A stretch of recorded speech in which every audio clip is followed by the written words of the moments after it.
Free audio post-production by alphonic.com.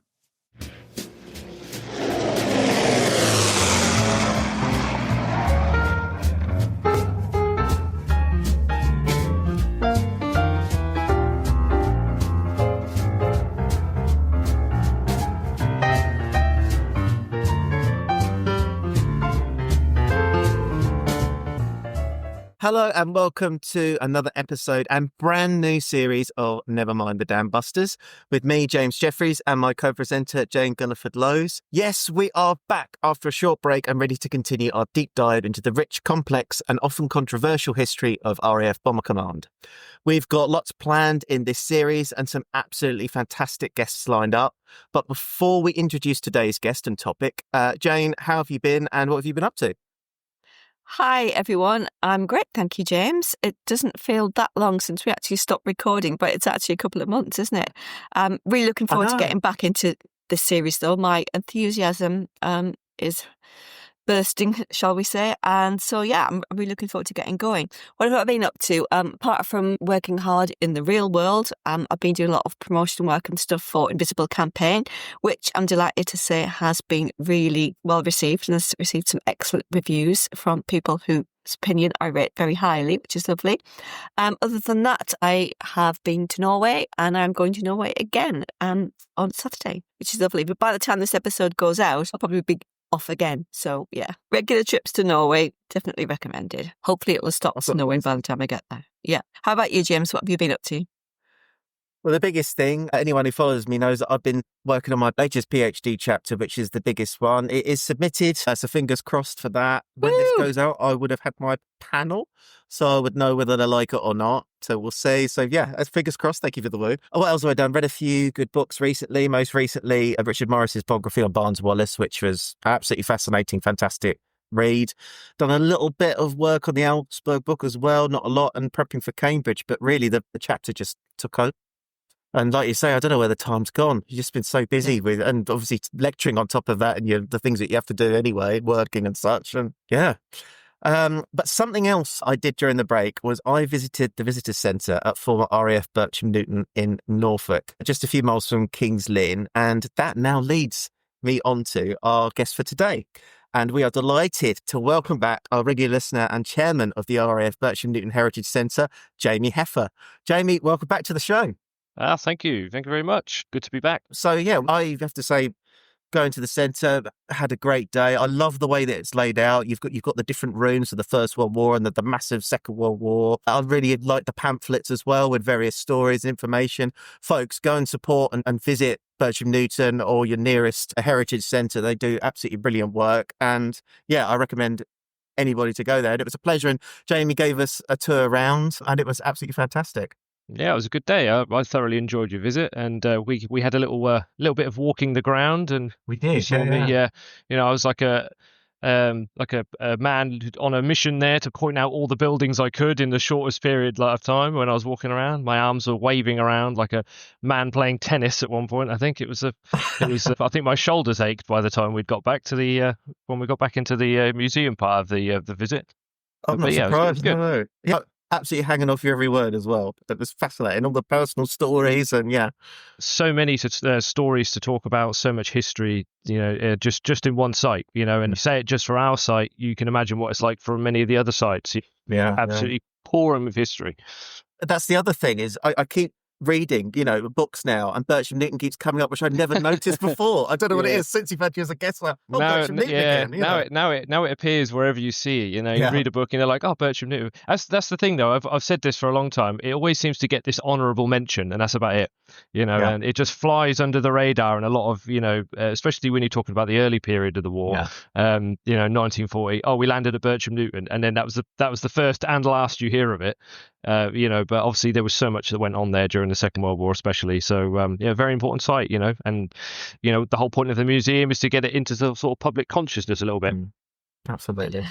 Well, we're absolutely delighted to have you back on the show, Jamie. Your episode that you did with us in the last series, all about Bircham Newton and Coastal Command, etc., during the Second World War, was so popular. Everybody absolutely loved it. And I know James and I absolutely loved recording it as well. It was fantastic. So today we are moving on to a different topic. Now, Bomber Command faced many enemies, but one of those which we haven't perhaps discussed before is Bomber Command's greatest enemy, and that is the weather. Jamie is here today to talk about meteorological flights. So can you give us a brief summary of what these were and how they operated?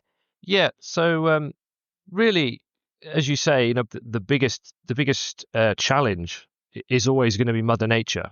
The weather is something that changes dramatically, and sometimes you luck out and have a very nice fine day.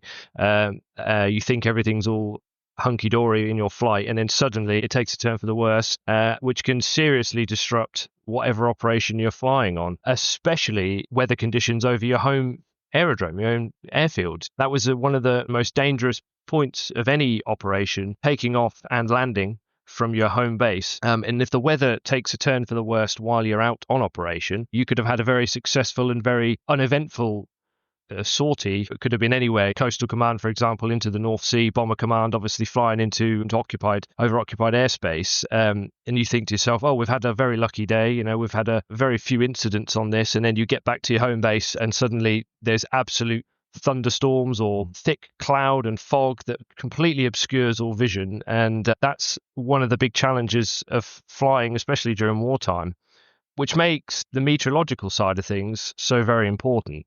If it wasn't for the guys in charge of gathering the weather data, we wouldn't have been able to do anything. It would have been you would have been going out completely blind, and we know that it caused an awful lot of crashes and a lot of people to be killed. The weather is just so unpredictable. I think as well, one thing I do speak when people visit the Heritage Centre, for example, and I talk about the people who flew in the Met flights, I say spare a thought for the people who are in Coastal Command, Bomber Command, Fighter Command, because it was so easy to get turned around and lose your bearings in terrible weather that was unexpected. You could get so disorientated. For 1 minute you could think, where am I? What is happening? And next thing you could be flying towards the ground. It was so easy, and people panicked, and I think it injected a serious amount of fear in a lot of aircrew, because the weather can genuinely kill you off as quickly as it would be facing the enemy bullets. It's as simple as that. But they were very important. I say in the Second World War, we needed to know what the weather was, especially for Bomber Command, who spent an awful lot of time flying over enemy territory. You need to know what the weather's going to be doing over the target area. It's so important in planning, but just in planning your missions for the day. Bomber Command, as I say, going after a target that night, it's completely pointless if the entire area is completely covered in fog and you cannot see anything, especially during the early part of the war, and when we didn't have the advanced navigation aids that obviously came in later. So the Met side of things in the war, I think it's one of them things we often forget about. It's often sidelined a little bit. I think people just think it was as simple as taking off, flying out, and then landing, where we all know that it wasn't anywhere near as that. You could have sudden, serious high winds that blow across your airfield. It can cause all sorts of accidents, especially if you were out on a mission and it was aborted. And sometimes these guys who are on missions that were aborted would come back with the ordnance still on the aircraft. And if you get hit by high winds, you end up, losing a wheel, and undercarriage collapses because of a high wind, because of a hard landing. That could then detonate. All sorts of dangers, all as a result of poor weather and the wind. I mean, we don't like going out in our daily lives into bad weather, so you can't imagine what it was like flying long hours. You are tired after, especially on the return flights, and I think that was what caught a lot of people out, especially when they were landing. If the weather had taken a turn for the worst over your home, it was a good chance that you could be caught out just by a simple mistake. People make mistakes, obviously, in flight, but the weather contributes to that, and it can cause a serious problem. We lost so many people to accidents. It was just so easily done, and a lot of it as a result of bad weather.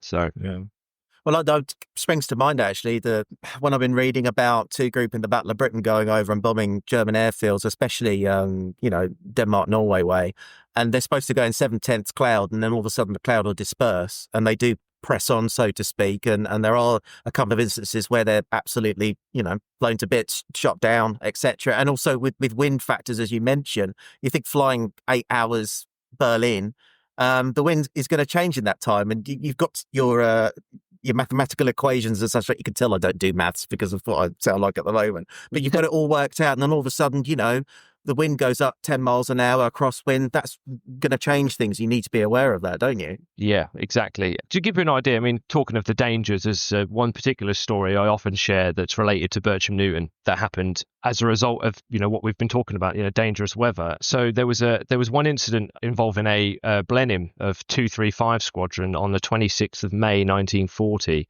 and that took off for a reconnaissance flight over the Channel. Not long after takeoff, the pilot of this Blenheim, a chap named Cecil Ward, pilot officer Cecil Ward, he suddenly found himself in heavy rain and thick fog, and he became completely disorientated. And then, through sheer fear and panic, without communicating this to his navigator and his air gunner and wireless operator, he literally opened the canopy of the Blenheim and leapt out. And as a result of that, the two guys left on the aircraft had no idea that the pilot had just abandoned the aircraft. And unfortunately, the aircraft then came down and the two remaining crew members were killed, pilot officer Alfred Murphy and leading aircraftsman Ernest Armstrong. They were both killed. And Cecil Ward parachuted to safety, and from the report I've seen, he was picked up walking back from the docking satellite airfield area towards Bircham Newton, and they said that he was in a stupor. He was just completely out of it, and all because he'd just panicked. A wave of fear had washed over him and self-preservation had kicked in, and he just opened the top and leapt out and just didn't even communicate this. So that just goes to show how absolutely dangerous the weather is, and how it can disorientate you. For all he knew, when he was in his moment of panic, his plane could have been upside down or whatever. He was just obviously so overwhelmed by not being able to see a single thing from what was described. The cloud, when he was later interrogated, he said that there was literally no visibility, and he just lost his nerve. So, and we know that he was put in front of a tribunal and then discharged from the Royal Air Force as a result of that. And what happened to him after that, I don't know, actually. But he had to go through the rest of his life knowing that he abandoned the aircraft, and two men have obviously lost their lives as a result of that. That's so sad. That's awful. Really, really is, yeah. But like you say, it just shows the weather and one example of what can happen. Anyway, rewinding slightly. I believe initially Bomber Command took the lead on these flights, meteorological flights.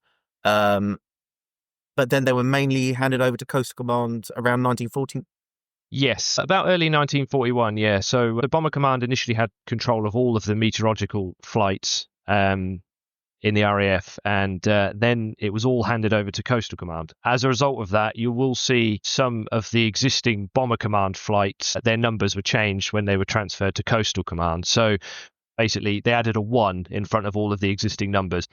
And that was the same for pretty much all of the other meteorological flights active at the time. So, whatever your number was, you usually just put a 1 in front of it. So 1403, 1401, for example, also served at Bircham. Coastal Command then took the operational, control of the Met flights and had them all the way through into the end of the war. I'm just thinking about something which cropped up in my research on gardening, mine laying operations, and that was Arthur Harris's policy when he took over a Bomber Command in early 42 to bomb in good weather and mine in bad weather. So obviously that policy is very much dependent on these sorts of Met reports. So that meant that you had the mine laying crews going out in absolutely appalling weather, particularly in the winter. One of the major hazards that they faced, of course, was icing. I've got a couple of entries in my uncle's logbook where he was on a mine laying trip, and they actually got recalled. All of them got recalled. They got sort of halfway across the North Sea, and it was just so bad, and they were all reporting icing, and they were told just to come back because it was so dangerous. And obviously the threat of icing on the wings means that the aircraft can potentially flip or whatever. So it's highly dangerous. So I can see exactly where that all fits in. But were there particular aircraft that made these sorts of flights, Jamie? Well, interestingly enough, I think the meteorological squadrons operated so many different aircraft all at once. So, for example, at Bircham Newton, we had 1403, as I mentioned, which was originally 403, and 1401 joined as well. And later on, the two flights were put together to make a larger 1401 flight, and then eventually they would be formed into 521 squadron. The aircraft types they operated are the following, and I will list them for you because there are many. So you had the Gloucester Gladiator, was used extensively by the Met flights. So you had Mark I and Mark IV Blenheims, Bristol Blenheims. You had Lockheed Hudsons. You had Supermarine Spitfires, which everybody knows. You had Mark I, II, IV, and V variants used in the Met flights. You had the Mosquitoes, the Howland Mosquitoes were used, the Mark IV variants. The Handley Page Hamdens were used in the Met flights. The Lockheed Ventura, the Hawker Hurricane as well, was also used. And later on, towards the end of the war, a lot of the flights and squadrons were being equipped with B-17s and also Halifaxes. So name me another squadron that used that many different aircraft. Yeah. Especially a lot of them were being used at the same time. So one day you could be doing loads of different flights involving 3 or 4 different types of aircraft. And there's one guy who did serve at Bircham, and he, in his memoir post-war, he said, if you want to learn to fly, he said Bircham Newton was the place to be because they had so many different aircraft types. You could, one day, he said, I flew 3 different types of Spitfire, 1 different, Blenheim that I'd never flown, and a Gladiator, all in one day. So, if you were keen on flying, the Met squadrons were one of the best squadrons to be in because they were just they just had to get what they could really and use as much as anything available to them. As long as it flew and it had a fairly long range, you were fine. Wow. I guess for the engineers as well, all the spares and stuff. Yeah, that's going to be a task, isn't it? Yeah, definitely. So there was a lot of aircraft types. What did they have any specialist equipment on board? What exactly are they measuring and how are they actually doing? You would have a psychrometer for measuring atmospheric humidity. That particular thing has a wet and dry thermometer bulb in it, which obviously you would take the readings from that. An aneroid barometer was something that was probably one of the most used pieces of equipment because that's for measuring atmospheric pressure, and also obviously humidity as well. There was a lot of interesting equipment. The classic knee pad as well that they had. All the Met guys who flew a lot of these missions would have a knee pad to take all of the recordings down with. So you'd go up in your morning flight, for example, in your Gladiator, and at certain points of your flight, you would be recording from the instruments, and you would write all that down on your knee pad, which I always thought would probably got in the way a little bit while you were flying, because it can't be a small knee pad. There's quite a lot to write down, I imagine. I've never actually seen a picture of someone in a cockpit with the knee pad board on, because I imagine it had to be quite large, to be honest with you. It'd be interesting if anyone has a photo of that. So the psychrometer and the aneroid barometer were the main 2 things that were usually equipped, to most of the Met stuff. But it wasn't just the equipment, obviously, that they obviously had to record off. It was all of the observations they made. Cloud, visibility, what the visibility was. If you were flying over the sea, what the sea state was where you were flying. So you had to make all of these observations and write those down as well.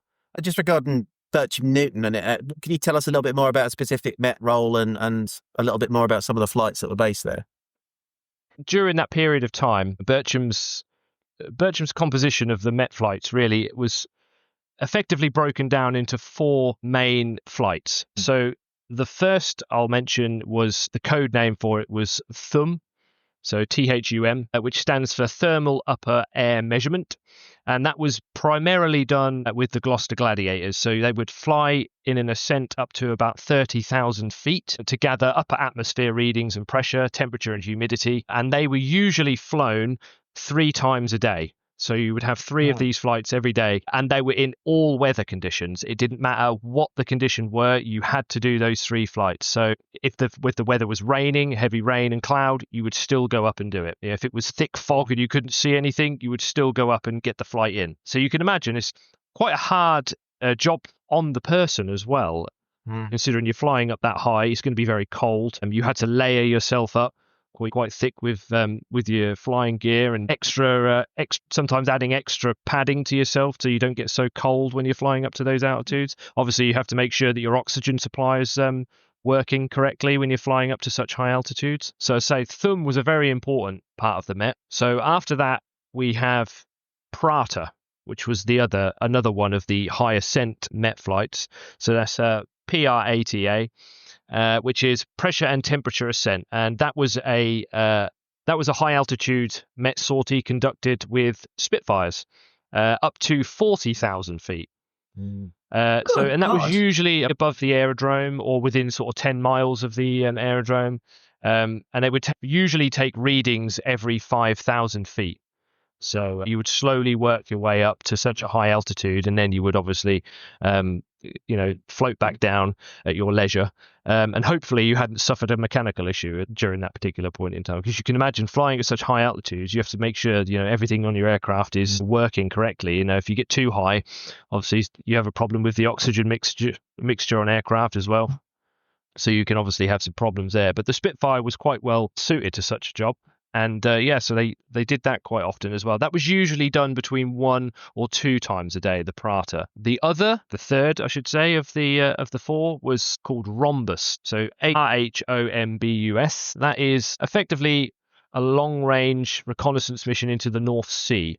And that particular Met flight is quite unique to Bircham. So they would fly the RHOMBUS sortie usually in the morning, and we could be up anywhere from 4 to 8 hours sometimes flying on these missions. But the usual track was to fly from Bircham Newton to the Scandinavian coast, usually towards the Skagerrak, actually. They also did this flight in conjunction with some airfields in 18 Group. So the RHOMBUS, you would fly out from Bircham, you would fly to the Scandinavian coast, and then you would sometimes then divert into, say, Wick in Scotland and places like that, or Skitton, RAF Skitton. And then you would stay there for the night, and then you would do the exact same flight, obviously back to Bircham the next day. And it was all to record, what the weather was like over the North Sea. Not only that, you would be informing by wireless as well. You'd be informing back home what the sea state was. You would also, because it was technically a reconnaissance flight as well as a meteorological flight, you would report on anything you spotted in the sea as well. So if you spotted enemy vessels, friendly vessels, they would be reported back. Interestingly enough, sometimes the RHOMBUS sorties actually took depth charges with them in the event of them finding German U-boats off the Scandinavian coast as well. But primarily, they were meant to be recording the weather. So I'm guessing they were slightly lower, were they, in altitude? Yes, so they flew low altitude for most of the time. Yeah, and they would, you would do different readings at different altitudes. As I say, most of this was being recorded inside the aircraft, but a lot of it was being transmitted back to home base, which would then obviously pass it on to group headquarters, and then obviously group headquarters, it would go into the Met guys at group headquarters, and they would pass that on to where it needed to go. So it was quite an up-to-date method, really, to gather what data was, what weather data you needed from the North Sea. And obviously that was a vitally important area to fly in, so you needed to know what it was like. And I say it was very long missions, very long hours, and they were usually done with twin engines. So usually a Hudson, a Blenheim, a Ventura were usually the ones they used for RHOMBUS. Finally, on to the last of the 4 meteorological flights that they conducted, is arguably the most dangerous, which was codenamed PAMPA, so PAMPA, and that is a code word for a flight that takes you into enemy territory. Now you can imagine, flying into enemy occupied airspace at the best of times is asking for trouble, depending on where you're going. But these flights were usually conducted by Spitfires, and then later on the Spitfires were slowly phased out and they replaced them with the Mosquitoes, because the Mosquitoes proved to be much more suited to the role. The sad thing was, the Spitfires, you have one person who has to fly, obviously, to a target area. He's got to fly the aircraft. He has to do the navigation. He has to take the weather readings. He's got to keep his eyes peeled in case enemy fighters are in the area. He's also making visual observations of, what he can see of the terrain, and depending where he is, how much cloud there is in the area. So the one guy on his own in the Spitfires was, in my opinion, very overworked. Yeah. And you can understand why they started to have a few losses in the Met flights as a result of that, because you couldn't expect the guy to do everything on his own. And to add more pressure, they actually, when they could, were given the photo reconnaissance Spitfires to use as well, especially if you were flying over a city area. While you're over there, take photographs, because why not? It was just something else they had to do. And, unfortunately, a few guys were lost as a result of that. But when you switched to using the Mosquitoes, it was much better, because you had a pilot and you had a navigator, that you can split the roles. And the speed was, the speed of the Mosquito was really your defense, because that's another thing worth mentioning. They were all unarmed. There were no armaments on any of these PAMPA. So if you were attacked by enemy fighters, you had to, it was just down to your skill and maneuverability that could save you from being shot down, and that was why, as I mentioned, the Mosquito was so successful, because you could, if you were jumped by enemy fighters, you could put yourself into a steep dive, gather as much speed as you could, and usually outrun them.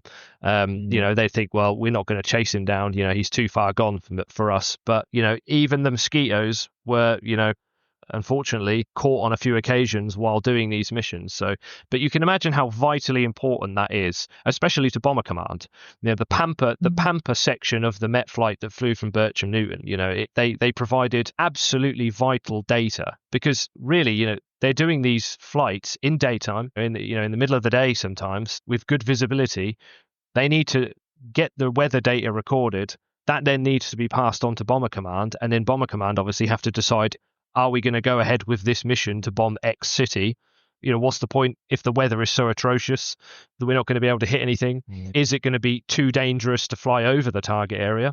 And as well, obviously, you've got the local flights above your aerodrome, etc. They're gathering the data. Is it going to be too dangerous to fly home?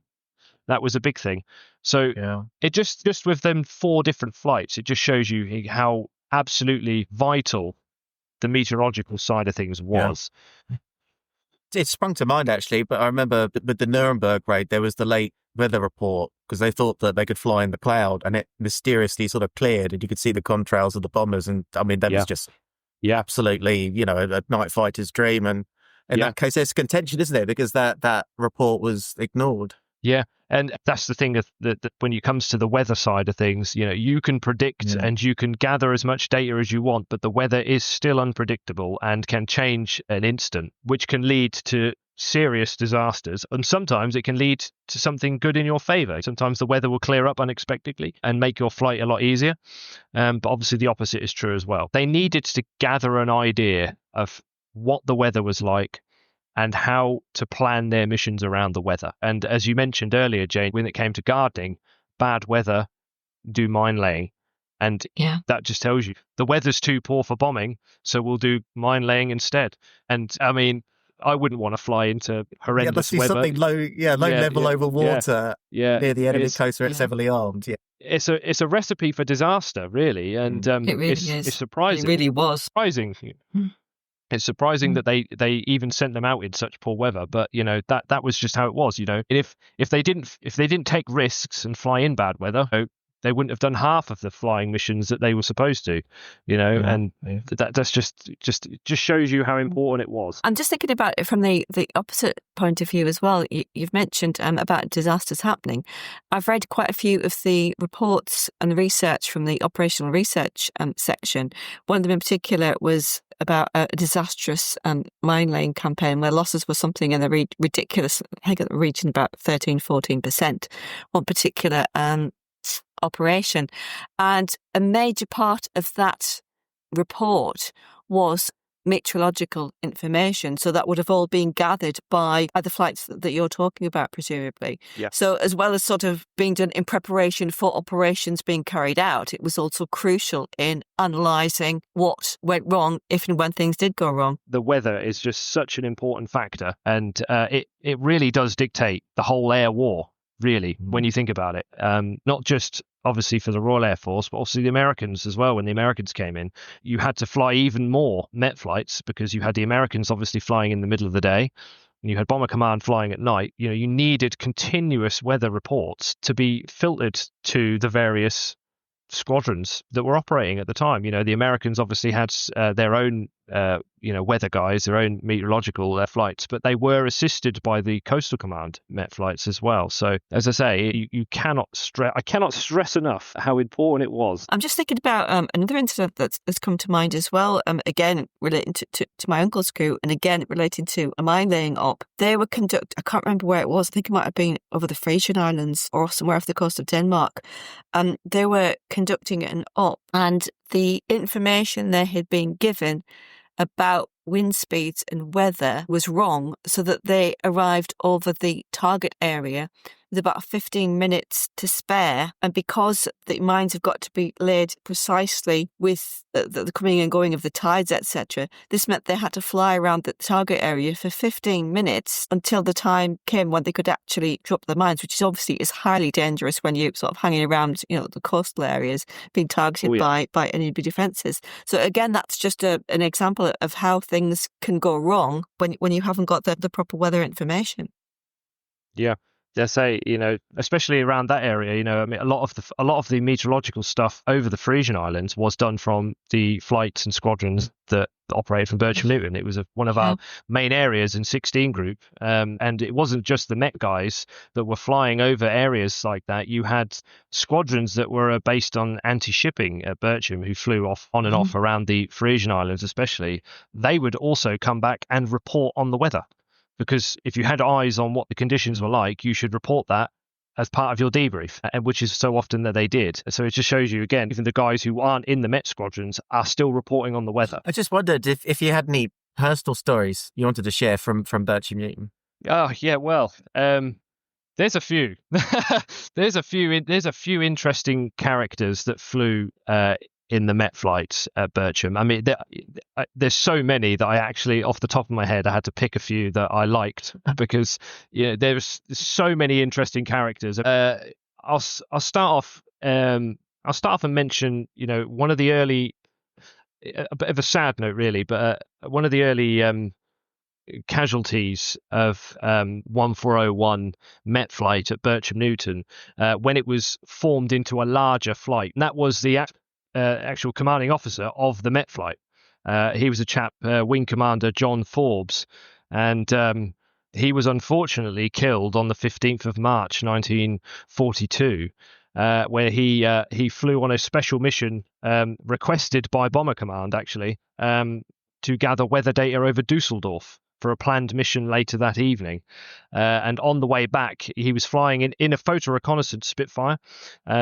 And on the way back, he was flying back over the Dutch coast, and he was shot down by two German Focke-Wulfs, and his Spitfire apparently crashed at high speed into the ground, and he was killed instantly. And that is the commanding officer of the entire flight who was killed in that.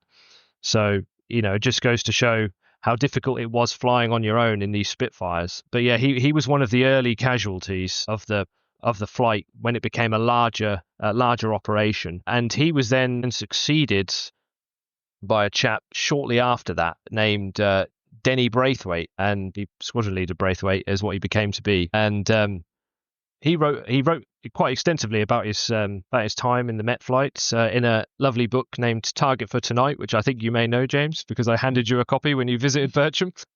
Thank you. But he wrote a really good detailed account of what it was like serving in the Met flights at Bircham Newton. It's a very interesting book. He flew the THUM in the Gladiators. He also flew the PAMPA sorties as well. And he was at that point where they sort of pioneered the PAMPA flight, where they were really honing it to become very successful. He was a very lucky man, though, because he was on a THUM flight in the early part of his service with the Met, and he recalls in his book, and I'm not going to give too many spoilers because obviously one of you here is probably going to read the book.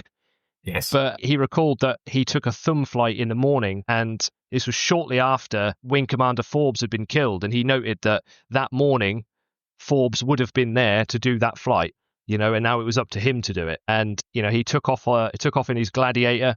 And while he was in flight, there was a very thick ground fog up to about, I think it was from the ground up to about 650 feet, if I remember correctly. And he lost all communication with Bircham Newton through his wireless. He had lost all bearings because there was no landmarks to see at all. So he was quite literally flying blind. As it turned out, he was over Lincolnshire. So he'd strayed from Norfolk to Lincolnshire, in the short time that he'd lost communication. And, he was sort of like, well, I'm going to run out of fuel. I have to land. So he attempted a landing. And luckily, his aircraft was written off when he landed in a ditch, but he was unhurt and survived another day. But it just shows you how dangerous just the local flights were. The THUM especially, because they, as I said before, they flew in all conditions, and I can't imagine how scary it must have been to be up there. So then be like, oh God, there's no navigational ground aids at all. You have to try and, as he did, fly into the fog and hope that you can spot something and recognize it. So, and that itself, is just asking for trouble. When you've got trees and power lines, etc., and radio masts that may have been sort of lurking in the fog. Another gentleman I will mention was Flight Lieutenant Peter Hall. And we're very lucky, actually, because at the museum at Bircham Newton, we actually have his RAF tunic and we have his miniature medals on display, which is on loan to us from his family. And, we often share his story because Peter Hall actually wrote his memoirs after the war. He was a lucky survivor. He'd actually served at Bircham Newton twice, as it turns out. In 1940, he served in the Blenheim Squadron in 5 at Bircham. I will mention that his first arrival at Bircham was not the most joyful part of his RAF career, because he mentions that when he joined 235 in 1940 and came to Bircham Newton, the first job, as he put it, was to attend the funeral of the crew they were replacing. That didn't bode well for him, and he was billeted, I believe, in a room numbered 13, which also didn't, if you're superstitious like that, it also didn't go well. But he returned in 1943 to serve in the Met flight there. He was flying primarily on the PAMPA sorties in the Mosquitoes, and it's an interesting period because in sort of 1943, somebody made a decision in Bomber Command to say that part of the Met flight at Bircham Newton needs to come to our control.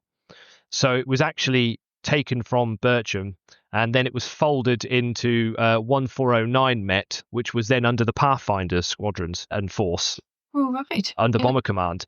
Yeah, so they actually moved that part of the Pampa flight from Bircham Newton, and Oakington was the first place that they moved to, and it was quite literally, I believe, Flight Lieutenant Peter Hall. He moved with the Pampa flight, as we'll call it, to Oakington to join 1409 Met, and then he was shot down over Holland on a Pampa sortie, and luckily he managed to bail out of his aircraft along with his observer, Flight Lieutenant Bill Woodruff, and both of them ended up in Stalagluf 3. And Peter Hall actually we say he has a bit of a role in the Great Escape. While he was in the camp, he was one of the guys charged with drawing escape maps and doing the cartography for escape maps, which we have a couple of the we have a couple of the copies in the Heritage Centre. We also have his Stalagluf 3 identity tags as well. It's a very interesting story, as I say, and he's one of those people that he was very into flying. So when he was at Bircham, he liked flying all these different aircraft, but primarily he was on Mosquitoes. So you can understand, going out of one aircraft into another if you enjoy flying. It's a good posting, really. In total, while the meteorological flights and then squadrons were serving at Bircham, they lost about 29 people in total, and and 28 aircraft were destroyed or damaged as well, which just goes to show you, really, flying in, to gather the data, you're putting yourself at great risk flying into poor weather conditions if you find yourself in them. And also, enemy action is also a thing. As I say, the Pampa guys were exposed to German fighters. The guys flying in RHOMBUS were, if they were flying close to the coasts, they were exposed to AA fire from various different locations, obviously land and on small vessels that would be operating along the coast there. So, it's an incredibly difficult job, but you put yourself at great risks for, the whole bigger picture of the Royal Air Force and its operations. I mean, I think it was one of our Blenheims was shot down by friendly fire. It was mistakenly shot down by some Westland Whirlwinds of 137 Squadron, with the loss of all three aboard the Blenheim, So it just goes to show how flying during Second World War, how dangerous it was, regardless of your role. Yeah. If you're in the area, go and visit Bircham Newton. I mean, I'd love visiting, and We got the example there. You were telling this story. I had no idea. And then you say, and then we've got this guy was involved with, Stalagluft. Here are this and that. It's just an absolutely incredible place. What's on display and chatting to yourself, Jamie. I mean, I was absolutely hooked. Yeah, I really appreciate you obviously coming to visit. And it's such an interesting site. The history is so interesting. During the Second World War, there was so much that went on there. Yeah. And just the meteorological side of things is just a small part of what they did. And it's one of them things that Coastal Command did that I always say they need a little bit more credit. Because they just, again, you just don't hear about it really. When people sit down and talk about the narrative of the Second World War, especially the air war, the meteorological side of things, the guys who flew in the Met squadrons, in Met flights, they put themselves at huge risks, and their story is just completely forgotten. I think most people are attracted to the big bomber missions. They're attracted to the fighter missions. They're attracted to all the other interesting things. But there was so much to the air war that we forget about. There was one chap who did serve in the Met flights at Bircham. He eventually became the flight commander, and I believe that was when the PAMPA part of it had moved to Oakington. But he'd served at Bircham Newton as a chap named Flight Lieutenant George Hatton. He flew 60 PAMPA operations. 60 PAMPA. It's unbelievable. 60 times he put himself into enemy territory to gather weather data. And he was so successful that he was decorated, obviously, with the Distinguished Flying Cross. But he was also decorated with the American Distinguished Flying Cross as well by General Ira Earker himself. So, wow. It just goes to show how important these guys who are flying. We often talk about how many missions that, say, Bomber Command flew. In a tour, we talk about how many people who flew. Coastal Command in their tours as well. But 60 times flying on your own, unarmed, into enemy territory. You can understand why he was awarded the DFC both by the RAF and the American Air Force, because it's unbelievable. And the fact that he lived to tell the tale is incredible. Yeah. Well, that was absolutely fantastic, Jamie. Again, another brilliant episode and a wonderful contribution from you. Thank you so much. There's such a lot to think about, isn't there? Yeah, so much to think about. Sadly, that's all we have time for today. We're rapidly running out of time. So if you enjoyed this episode or regularly enjoyed the pod, do please leave us a review or a star rating wherever you find your podcasts. Please also consider becoming a subscriber for as little as £2.40 per month.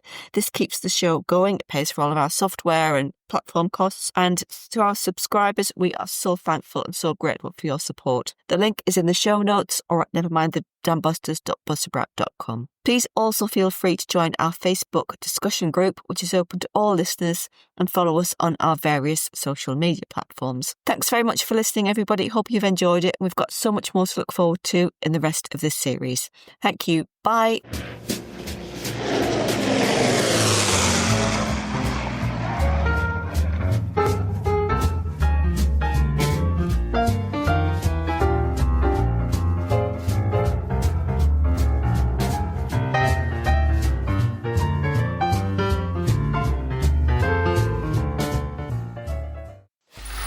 Free audio post-production by alphonic.com.